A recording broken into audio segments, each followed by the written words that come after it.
కూర్చోండి కూర్చోండి, ఎందుకంటే చేయాల్సిన యుద్ధం చాలా పెద్దగా ఉంది. అందుకనే మరి ఖచ్చితంగా మీ అందరితో మాట్లాడాలి. మనం ఇవాళ ఒక కూర్చోాలి. జై తెలంగాణ. ఇవాళ సామాజిక న్యాయ తెలంగాణ సాధించడానికి మనందరం ఒక సంకల్పం తీసుకోబోతా ఉన్నాం. మరి సంకల్ప సభకు ఇంత పెద్ద ఎత్తున హాజరైనటువంటి తెలంగాణ రక్షణ సేన శ్రేణులందరికీ హృదయపూర్వకంగా నేను నమస్కారాలు తెలియజేస్తున్నా. మీరందరూ గుర్తుపెట్టుకోవాల్సిన అంశం ఒకటి ఉన్నది. ఈ తెలంగాణ రాష్ట్రంలో ఏ ప్రధాన స్రవంతి పార్టీ కానీ ఇంతవరకు సామాజిక న్యాయానికి ఒక కంకణబద్ధులై సంకల్పం తీసుకొని ముందుకెళ్లాలనే ఆలోచన చేయలేదు. మరి అటువంటి ప్రయత్నం చేసిన మొట్టమొదటి పార్టీగా ఈ మా మహాసేన అందరికి కూడా నేను ధన్యవాదాలు తెలియజేస్తూ ఉన్నాను. ఎందుకంటే ఇవాళ మనం ఒక కొత్త చరిత్ర రాస్తూ ఉన్నాం. ఈ కొత్త చరిత్ర తెలంగాణలో ఉన్న అనేక మంది జీవితాలను మార్చబోతూ ఉన్నది. తెలంగాణనే కాదు, మరి భారతదేశంలో ఉన్నటువంటి కోట్లాది మంది జీవితాన్ని కూడా ఈ యొక్క మీటింగు మార్చబోతూ ఉన్నదని నేను సగర్వంగా తెలియజేస్తూ ఉన్నాను. ఎందుకు ఈ మాట చెప్తా ఉన్నా అంటే, మరి ప్రపంచవ్యాప్తంగా అనేక సందర్భాల్లో అనేక చోట్ల ప్రజాస్వామ్యం రాకముందు రాచరికం ఉన్నప్పుడు అనేకమైనటువంటి దాష్టికాలు చాలా ప్రజా సమూహాల మీద జరిగినాయి. ఇవాళ ఒక చరిత్ర రాయబోతూ ఉన్నాం మనం. కాబట్టి తెలంగాణ రక్షణ సేన సైనికులందరూ కూడా సగర్వంగా ఉండాలి, చాలా ప్రౌడ్గా ఫీల్ కావాలి ఈ మీటింగ్ పెట్టుకున్నందుకని నేను మిమ్మల్ని కోరుతా ఉన్నా. ఎందుకోసం మరి చాలా గంభీరమైన విషయం ఇది. దయచేసి దీన్ని చాలా సీరియస్గా తీసుకొని ప్రతి ఒక్కరం పనిచేయాలి. మన భారతదేశంలో కానీ ప్రపంచమంతా కూడా రాచరికాలు ఉన్నప్పుడు పేదవాళ్ళ మీద అనేక దాష్టికాలు జరిగినాయి. కానీ ఎప్పుడైతే ప్రజాస్వామ్యం వచ్చిందో మెల్లమెల్లగా పద్ధతులు మారుకుంటూ వచ్చినాయి. మారుతున్నటువంటి ఆ పద్ధతులు మన భారతదేశంలో కూడా మనం చూసినాం. రాజ్యాంగం రాసుకున్నటువంటి రాజ్యాంగాన్ని అమలు చేయడం కోసమే ఇవాళ ఈ మీటింగ్ పెట్టుకున్నాం. మరి మీ అందరూ ఆలోచన చేయాలి. రాజ్యాంగం రాసుకున్నాం, చాలా ఏండ్లయింది. 1950లో కాన్స్టిట్యూషన్ అడాప్ట్ చేసుకున్నాం. మరి ఆ రోజు నుండి ఈ రోజు వరకు రాజ్యాంగం అమలు కాలేదా అని అంటే సంపూర్ణంగా కాలేదనే చెప్పాలి. కొంత బాధతో చెప్తున్నాం, కొంత దుఃఖంతో చెప్తున్నాం, కానీ సంపూర్ణంగా రాజ్యాంగం ఇంకా అమలు కాలేదనే చెప్పాలి. మరి ఆ రాజ్యాంగం సంపూర్ణంగా అమలు చేయడానికే ఈ సామాజిక న్యాయ పోరాటం చేయబోతూ ఉన్నాం. ఈ సామాజిక న్యాయ సంకల్పం తీసుకోబోతూ ఉన్నామని ఇవాళ తెలంగాణ సమాజానికి అందరికీ కూడా వినమ్రంగా మేము తెలియజేస్తూ ఉన్నాం. మరి సామాజిక న్యాయం అనగానే చాలామంది ఉలిక్కి పడతారు. సామాజిక న్యాయం అనగానే మా సీట్ ఏదో పోతుందని చాలామంది భయపడతారు. కానీ అట్లా ఆలోచన చేయకూడదు. ఎందుకు ఈ మాట చెప్తా ఉన్నా అంటే, మన భారతదేశంలో ఉండవా ఆగు, కొద్దిసేపు ఆగు, ఒక నిమిషం ఆగు. ఎవరిని ఇవాళ మన భారతదేశంలో గౌతమ బుద్ధుడు రాజు ఉండే, తర్వాత యువరాజు ఉండే, తర్వాత రాజయ్యేది ఉండే. కానీ ఒక్కసారి బయటకెళ్ళి సామాన్య ప్రజల కష్టాలు చూసినందుకే రాజ్యాన్ని వదిలి, కుటుంబాన్ని వదిలి బయటకొచ్చి ప్రజాస్వామ్యం కావాలి, గణతంత్రం ఉండాలని చెప్పి చిన్న జాతుల వాళ్ళందరినీ ఏకం చేసి ఆనాడు మొట్టమొదటి ప్రజాస్వామిక గణతంత్రాన్ని గౌతమ బుద్ధుడు నిర్మించిండు. మరి అటువంటి నేలలో పుట్టిన వాళ్ళం మనం, అటువంటి నేలకు వారసులం మనం ఎంత పెద్ద హృదయంతో ఆలోచించుకోవాలి. ఒకసారి మనందరం ఆలోచన చేసుకోవాలి. టీఆర్ఎస్ పార్టీ కొత్తగా పెట్టిన రాజకీయ పార్టీ. మనకు కొత్తగా ఒక సాలు తీసేటటువంటి అవకాశం ఆ భగవంతుడు ఇచ్చిండు.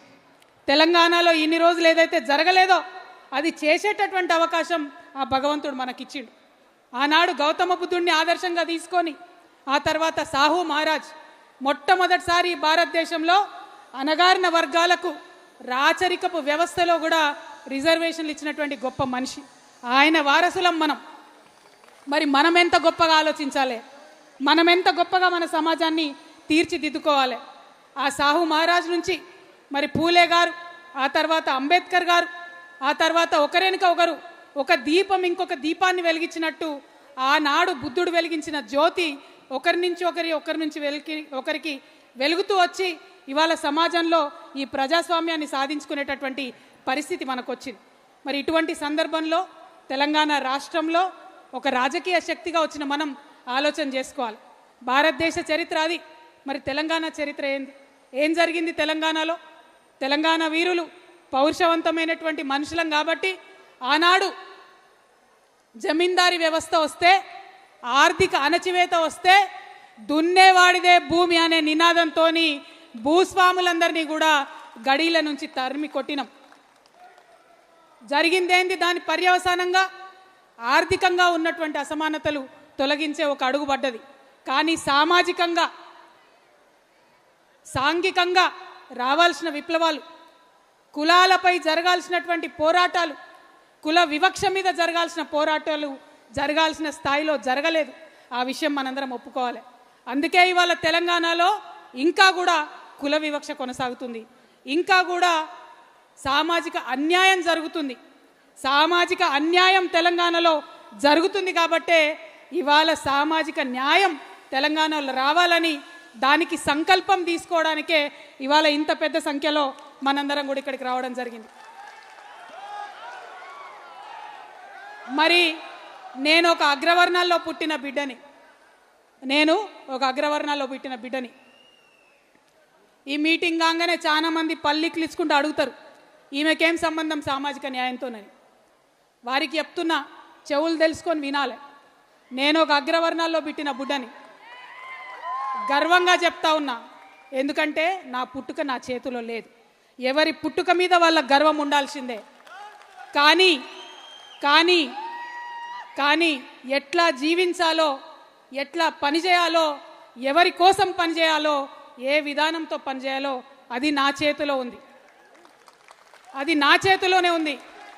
అందుకే ఇవాళ తెలంగాణలో ఉన్న అన్ని అణగారిన వర్గాలతోని, అణచివేయబడ్డ కులాలతోని, ఇప్పటికీ కనీసం ఒక వార్డు మెంబర్ కానటువంటి కులాలతోని, గ్రామ పంచాయతీ ముఖం తెలవని కులాలతోని, అసెంబ్లీ ఎట్లుంటుందో అర్థం కానటువంటి కులాలతోని, వారితోని కలిసి పనిచేసి, వారితోని భుజం తట్టి ఉద్యమం చేసి వారికి సాధికారత తెచ్చేంత వరకు కూడా నా జీవితం అంకితం చేస్తున్నానని ఈ సందర్భంగా నేను తెలియజేస్తున్నా.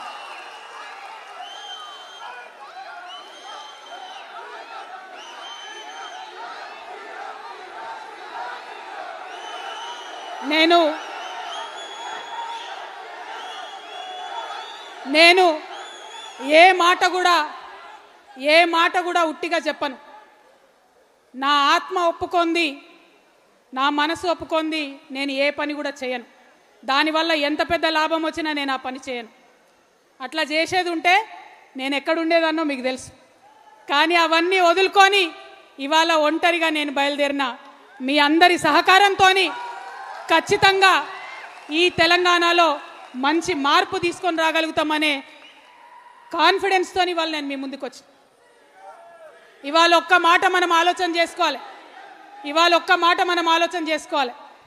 చాలామంది మా అగ్రవర్ణ మిత్రులకు నేను హృదయపూర్వకంగా చేతులు జోడించి వినమ్రంగా విజ్ఞప్తి చేస్తున్నా. ఏంటిది సామాజిక న్యాయం? ఏంది సామాజిక న్యాయం అంటే ఏంటిది? వెంటనే సామాజిక న్యాయం అనగానే అగ్రవర్ణాలకు వ్యతిరేకం అనుకుంటారు. కాదు. సామాజిక న్యాయం అంటే ఏంటిది?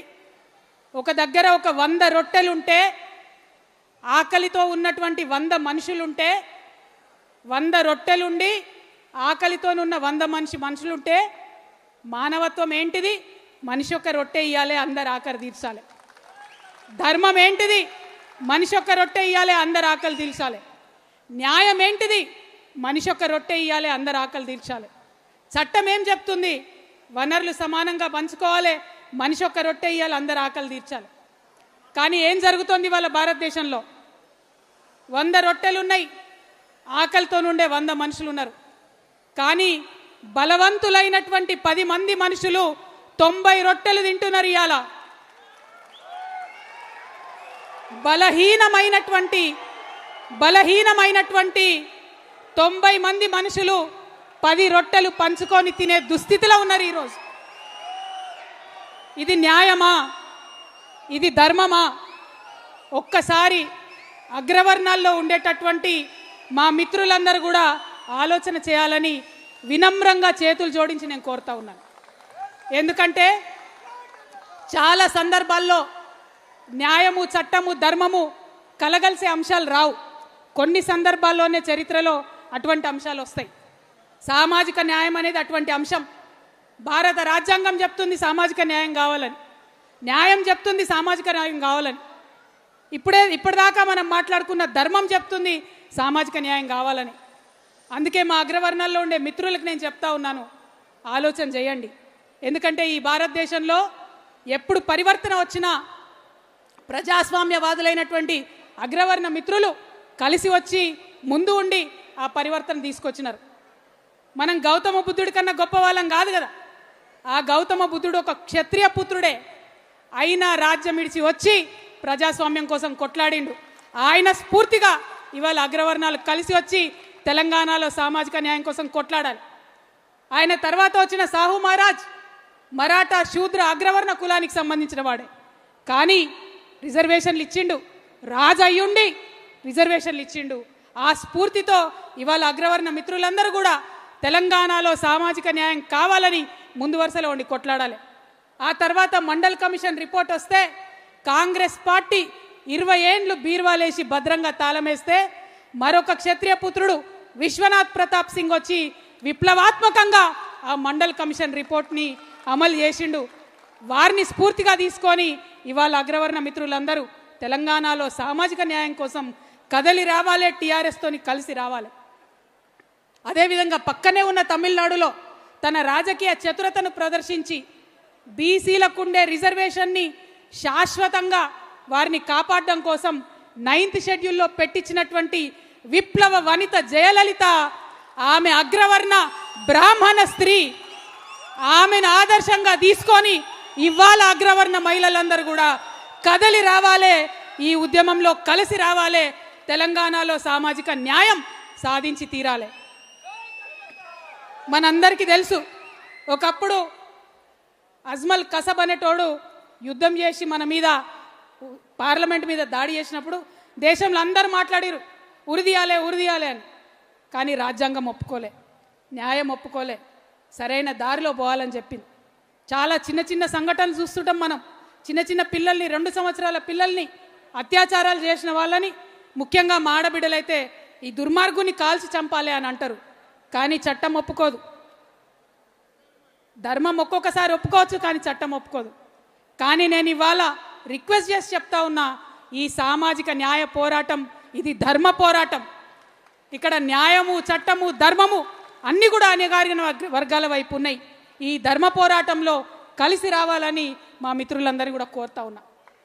చాలామంది అగ్రవర్ణాలు, ఎంతోమంది బీసీ బిడ్డలు, ఎంతోమంది ఎస్సీ బిడ్డలు విదేశాలకు పోతా ఉన్నాం. అమెరికాకు పోతున్నాం, ఇంగ్లాండ్ పోతున్నాం, ఆస్ట్రేలియాకు పోతున్నాం. అక్కడ ఇగో ఈయన నల్లగున్నాడు, ఈయన భారతదేశం వాళ్ళు, వీళ్ళ స్కిన్ బ్రౌన్గా ఉందని మన మీద వివక్ష చూపిస్తే బాధపడుతున్నాం. అది రేసిజం అంటున్నాం. మరి మన ఇంట్లో, మన దేశంలో, మన పక్కన, మన హృదయాల్లో ఉన్న ఈ వివక్షను రేసిజం అనొద్దా? గుర్తు పట్టొద్దా? దాన్ని తుడి చేయొద్దా? దయచేసి ఒకసారి ఆలోచించండి. నేనేం శుద్ధులు చెప్పడానికి రాలే. నేను పర్ఫెక్ట్గా ప్రజాస్వామ్యాన్ని, డెమోక్రసీని నమ్ముతా.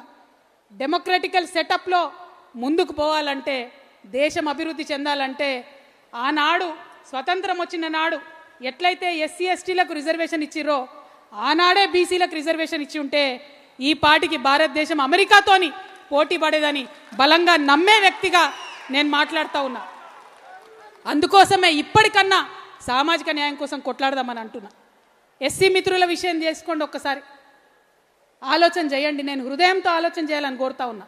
ముఖ్యంగా ఇక్కడ కండువా కప్పుకొని ఉన్న మా టీఆర్ఎస్ మిత్రులందరూ మీరు మళ్ళా గ్రామాలకు పోయి ఈ చర్చ పెట్టాలి కాబట్టి మనసు పెట్టి వినాలని చెప్పి మిమ్మల్ని వినమ్రంగా కోరుతా ఉన్నా. ఎస్సీ మిత్రుల గురించి ఒకసారి ఆలోచించండి. ఎస్సీ అనగానే ఏమంటారు అందరూ? అది బీసీలు కానీ, ఓసీలు కానీ, వాళ్ళకేంది, వాళ్ళకి రిజర్వేషన్ ఉంది, వాళ్ళకేం తక్కువైంది, ఉద్యోగాలు వస్తున్నాయి, ఎమ్మెల్యేలు అవుతురు అంటారు. కానీ ఏదన్నా పండగ వస్తే ఒక దళిత కుటుంబాన్ని పిలిచి మన ఇంట్లో కూసబెట్టుకొని ఎప్పుడైనా భోజనం చేయించినామా? అటువంటి హృదయ పరివర్తన జరిగిందా? డెమోక్రసీలో అందరం ఒకటే అనుకుంటున్న మనం అటువంటి ఆలోచన ఎప్పుడన్నా చేసినామా? ఒక్కసారి దయచేసి ఆలోచన చేయండి. నేను ఉట్టిగా చెప్తాలని ఈ మాట, పరివర్తన రావాలే, డెఫినెట్గా మన హృదయాలు ట్రాన్స్ఫార్మ్ కావాలి. కాబట్టి ఆలోచించమని నేను చెప్తా ఉన్నా. అదేవిధంగా మరి ఎస్సీలకు పోని రిజర్వేషన్ ఉంది, స్వతంత్రం వచ్చినప్పటి నుంచి ఉన్నది. 79 ఏళ్ళు అవుతుంది రిజర్వేషన్ ఉన్నది. కానీ నిన్నగాక మొన్న మన తెలంగాణలో వచ్చిన రిపోర్ట్లో 97% మంది దళిత కుటుంబాలు అత్యంత వెనుకబాటులో ఉన్నారని చెప్తున్నారు. ఎందుకు జరుగుతుంది ఇట్లా? మరి ఇవాళ అన్ని డిపార్ట్మెంట్లో కలెక్టర్లుగా ఉన్నటువంటి వాళ్ళు, హెచ్ఓడీలుగా ఉన్నటువంటి వాళ్ళు, అగ్రవర్ణాల మిత్రులు, బీసీ మిత్రులు ఆలోచన చేసుకోవాలి. ఎప్పుడన్నా బ్యాక్లాగ్ పోస్టులు వస్తే ఇస్తున్నామా మనం బయటికి? ఎస్సీలకు ప్రమోషన్లు వస్తే ఇస్తున్నామా బయటికి? ఇవాళ దేశంలో ఇన్ని శుద్ధులు చెప్పే మోడీ గారి పరిపాలనలో లక్షలాది బ్యాక్లాగ్ ఎస్సీ ఎస్టీ పోస్టులు పెండింగ్ ఉన్నాయి. ఈ సామాజిక న్యాయ పోరాటంలో మనం సంకల్పం తీసుకుందాం. బ్యాక్లాగ్ ఉన్న ప్రతి ఎస్సీ ఎస్టీ పోస్టుని ఇచ్చేంత వరకు మనం పిడికిలెత్తి పోరాటం చేద్దాం. ఎస్సీ మిత్రులకు అండగా నిలబడదాం. వారి యొక్క జీవన ప్రమాణాలను పెంచుకోవడానికి పోరాటం చేద్దాం. అదేవిధంగా ఎస్టీల గురించి మాట్లాడితే మళ్ళీ అదే అంటారు, వీళ్ళకేమైంది, రిజర్వేషన్ ఉంది కదా, వాళ్ళకేమైంది, ఐఏఎస్లు అవుతురు కదా, ఐపీఎస్లు అవుతురు కదా. నిన్న మొన్న వచ్చిన రిపోర్ట్ చెప్తుంది, బాధాకరం, 99% 99% STs are poorest then the poor people. విపరీతమైన బ్యాక్వర్డ్నెస్ ఉంది. ఎందుకుంది మరి? రిజర్వేషన్లు వచ్చే, ఉద్యోగాలు వచ్చే, ఎందుకుంది బ్యాక్వర్డ్నెస్? ఎందుకంటే అడవిలకెళ్ళి అన్నలను పారదోలి అడవిలన్నింటినీ తీసుకొని 170 చట్టాన్ని కుల్లబొడిచి ఇవాళ అదానికి, అంబానికి అడవి సంపదను కూడా అప్పయెప్పే ప్రయత్నం జరుగుతుంటే మరి వెనకబాటుతనం ఉంటుంది ఎస్టీలలో. ఆ ఎస్టీలలో, ఆదివాసీ బిడ్డలలో, ఆ గిరిజనులలో, మా ఎరకల సోదరులో, మా లంబాడ సోదరులో వాళ్ళలో ఉన్న వెనకబాటుతనాన్ని నిర్మూలిస్తామని అలా ప్రతిజ్ఞ చేయాలని మా టీఆర్ఎస్ శ్రేణులందరినీ కూడా నేను కోరుతా ఉన్నా. ఇచ్చినం రిజర్వేషన్ అయిపోయిందంటే కాదు, మానసిక మార్పు కూడా రావాలి. ఖచ్చితంగా మా అగ్రవర్ణ మిత్రులు నేను అడుగుతా ఉన్నా, ఆలోచించండి, థింక్ చేయండి. మన సొసైటీలో మనమే ఎందుకు ఇన్ని బ్యారియర్స్ పెట్టుకోవాలి, ఒకసారి ఆలోచన చేయండి. అదేవిధంగా हमारे यहाँ बहुत सारे मुसलमान भाई बहन हैं, आप सबका भी मैं शुक्रिया अदा करती हूँ. लेकिन जो आप इस जलसे में आए, ये कोई आम जलसा नहीं है. ऐसा जलसा है जो हमारे ज़िंदगियों में तब्दीली लाने वाली ये जलसा है. हमारे तेलंगाना में जितनी भी हमारी आबादी है मुसलमानों की, एक बार सोचिए, क्या उतनी हमारी नुमाइंदी असेंबली में है? क्या पार्लियामेंट में उतने नुमाइंदे हमारे हैं? क्या हमारे सरपंचस बने? क्या हमारे जेडपीटीसी बने? क्या हमारे एमपीटीसी बने? क्या क्या चाहिए होता है कोई भी कौम को? सिर्फ 3 चीज़ें चाहिए होती है. तालीम चाहिए, तालीम से शुअर आता है. फाइनेंशियल एम्पावरमेंट चाहिए, फाइनेंशियल एम्पावरमेंट से खुददारी आती है. पॉलिटिकल एम्पावरमेंट चाहिए, पॉलिटिकल एम्पावरमेंट से इंसाफ मिलती है. ये तीनों चीज़ बहुत ज़रूरी है. और हमारे तेलंगाना के मुसलमान भाई बहनों, उनको आगे बढ़ने के लिए ये तीनों चीज़ों में भी हम टीआरएस पार्टी की तरफ से जी तोड़ कोशिश करेंगे, कोई भी कसर नहीं छोड़ेंगे. हम आज बाज़ाब्ता ये पूछ रहे हैं हुकूमत से, जो मौजूदा भी हुकूमत है, जो पुरानी वाली हुकूमत है, उनसे भी हम पूछ रहे हैं, आपने सियासी वादे किए, क्या पेट भरता है सियासी वादों से? जब तक अमल नहीं होता है तो क्या पेट भरता है? लेकिन मेरी एक ख्वाहिश है कि असेंबली में हमारे मुसलमान खवातीन की आवाज़ गूंजना चाहिए. जब हमारी खवातीन की आवाज़ वहाँ गूंजेगी तब सोशल जस्टिस मिलेगा. हमारे बीसी मुसलमानों को हक के साथ उनको रिजर्वेशन मिलना चाहिए, तभी तेलंगाना आगे बढ़ेगा. हम आपके साथ हैं. और काफ़ी लोग होंगे बोलेंगे कि कैसे साथ है भाई, इनके पास क्या जादू की छड़ी है, क्या करेंगी कविता, अकेली खवातीन है, क्या करेगी? लेकिन उनको मैं कहना ये चाहती हूँ, जब हमारी काफिला अज़्मो यकीन के साथ निकलेगी, जब हमारी काफिला अज़्मो यकीन के साथ निकलेगी, ज़रूर रास्ता वहीं से निकलेगा जहां हम चाहेंगे. हिम्मत होनी चाहिए, दम होना चाहिए। वो दोनों भी आपके बहन कविता के पास है और मुसलमानों को आपके हक दिलाने का हम पूरा पूरा कोशिश करेंगे। हम बस आपको दावत देते हैं, टीआरएस के साथ जुड़िए, काम करिए, आगे बढ़िए, तेलंगाना को आगे बढ़ाएंगे। మన ముస్లిం సోదరులతో పాటు మన క్రిస్టియన్ సోదరులకు కూడా పొలిటికల్ రిప్రజెంటేషన్ కావాల్సిందే, న్యాయం జరగాల్సిందే, వారి కోసం పోరాటం చేస్తాం। మన సిక్కు సోదరులు ఉన్నారు, వారి కోసం కూడా పోరాటం చేస్తాం। మరి అందరికన్నా పెద్ద సంఖ్య, రాష్ట్రంలో సగం సంఖ్య ఉన్న మన బీసీ సోదరులు ఉన్నారు। బాగా భూములు ఉన్నాయి బీసీల దగ్గర, కాపుదాన పోలంతా బీసీలనే ఉన్నారని మాట్లాడతారు।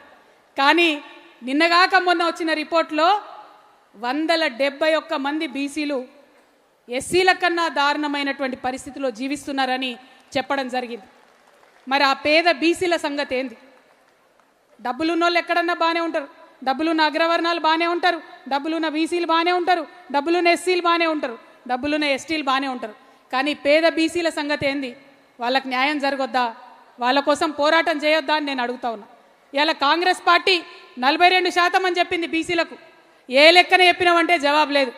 ఎందుకంటే బీసీలు ఉన్నది 46%, బీసీ ముస్లింలు ఉన్నది 10%, మొత్తం కలిపి 56% రిజర్వేషన్ ఇవ్వాలి। కానీ 42% బిల్లు పెట్టిండ్రు, అవి తీసుకుపోయి రాష్ట్రపతి దగ్గర ఇరకబెట్టిండ్రు, అవి బయటికి రావు। కానీ రేవంత్ రెడ్డి, కిషన్ రెడ్డి ఇద్దరు ప్రేమ లెక్కలు రాసుకుంటుంటారు, గల్లీ మే కుస్తీ ఢిల్లీ మే దోస్తీ। మరి దోస్తీ బీసీ బిల్లు తేవడానికి ఎందుకు వాడుకుంటలేరు రేవంత్ రెడ్డి గారు? అడుగుదామా? సిద్ధంగా ఉన్నారు అందరూ? పక్కానా? మరి అది అడగాలంటేనే బీసీలకు రిజర్వేషన్ల కోసం మడమదిప్పని పోరాటం టీఆర్ఎస్ పార్టీ చేయాలి। నేను ఇవాళ ఒక ప్రతిపాదన చెప్తా ఉన్నా, సామాజిక న్యాయం జరగాలంటే ఒక రాష్ట్రంలో ఎక్కువ, ఒక రాష్ట్రంలో తక్కువ, దేశం మొత్తంలో 50% బీసీలు ఉన్నాం, 42 కాదు 50% రిజర్వేషన్లు అడుగుదాం, ఇక్కడి నుంచి ఢిల్లీ దాకా కొట్లాడదాం। ఇవాళ ప్రారంభమైనటువంటి సామాజిక న్యాయ సంకల్ప సభ ఇవాళనే ఆగదు, రానున్న 5 నెలలు సావిత్రిబాయి పూలే గారి జన్మదినం వరకు ప్రతి ఊరికి పోదాం, ప్రతి మండలానికి పోదాం, ప్రతి జిల్లాకు పోదాం, అక్కడ కూడా సామాజిక న్యాయ సంకల్ప సభలు పెట్టుకుందాం, అందరినీ ఒకటి చేద్దాం। ఆ తర్వాత వేలాది కార్లు తీసుకొని చలో ఢిల్లీ కార్యక్రమం తీసుకుందాం। సంక్రాంతి పండుగ అయినాక బడ్జెట్ సెషన్ ఉంటుంది ఢిల్లీలో। ఇవాళ ఇక్కడ నుంచి హెచ్చరిక చేస్తా ఉన్నాం బీజేపీకి, కాంగ్రెస్కి, మీరు వచ్చే బడ్జెట్ సెషన్ లోపల బీసీ బిల్లు మర్యాదగా పాస్ చేసి పంపండి, లేకపోతే తెలంగాణ టీఆర్ఎస్ సైన్యం అంతా ఢిల్లీకి బయలుదేరుతుంది। మా రోజు వీరన్న గారి స్ఫూర్తితోని గుత్పలు అందుకొని ఢిల్లీకి బయలుదేరదాం, సైన్యం అంతా ఆడికి పోదాం, ఢిల్లీకి పోయి యుద్ధం చేద్దాం। నిన్న మొన్న ఉద్యమాలు జరిగినాయి, చిన్న పిల్లలు చేసిరు, మీరందరూ అనుకుంటే ఎంతసేపు ఢిల్లీ జామ్ చేయొచ్చు కదా, చేద్దామా?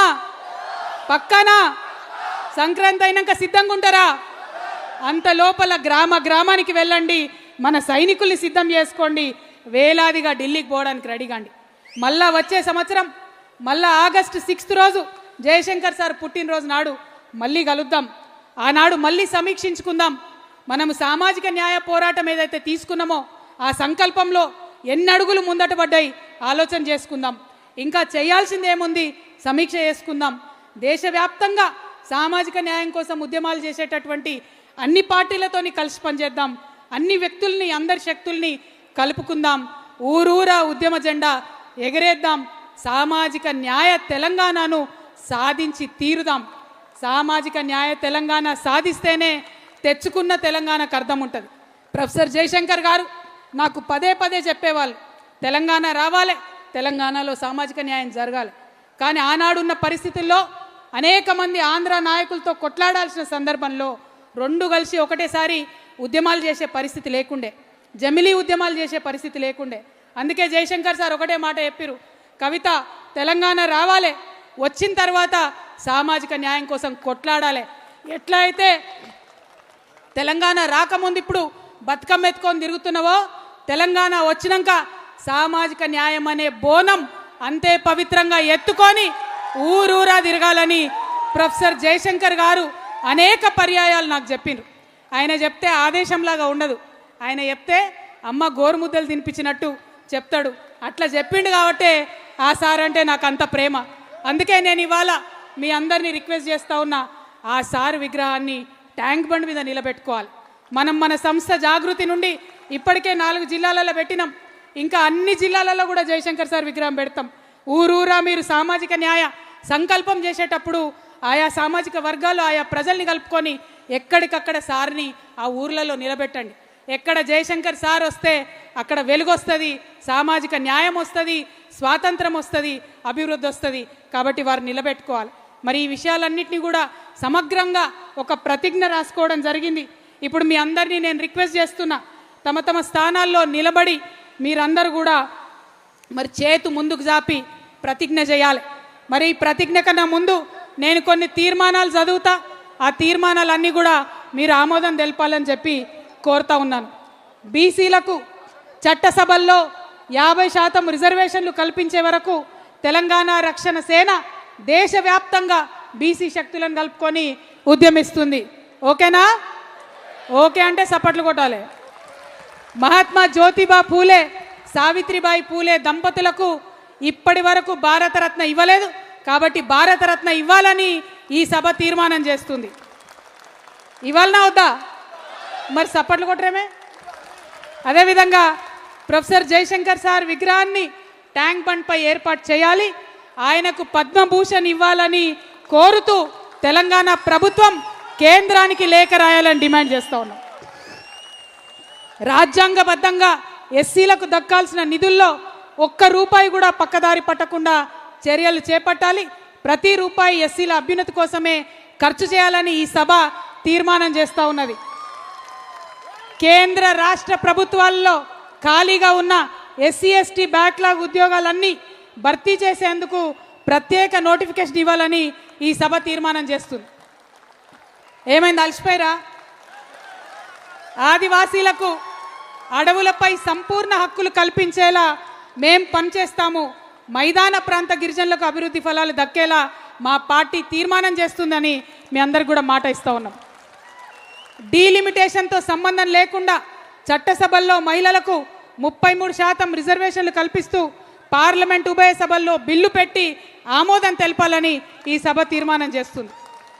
ముస్లింలకు ఆర్థిక స్వావలంబన, రాజకీయ ప్రాతినిధ్యంతో పాటు వక్ఫ్ భూముల రక్షణ చట్టం తేవాలని తీర్మానం చేస్తూ ఉన్నాం. క్రిస్టియన్లకు ఆర్థిక స్వావలంబన, రాజకీయ సమప్రాతినిధ్యం కోసం ఈ సభ తీర్మానం చేస్తున్నది. సిక్కు సోదరుల అభివృద్ధి కోసం, ఆర్థిక స్వావలంబన కోసం ప్రత్యేక కార్పొరేషన్ ఏర్పాటు చేయాలని ఈ సభ తీర్మానం చేస్తున్నది.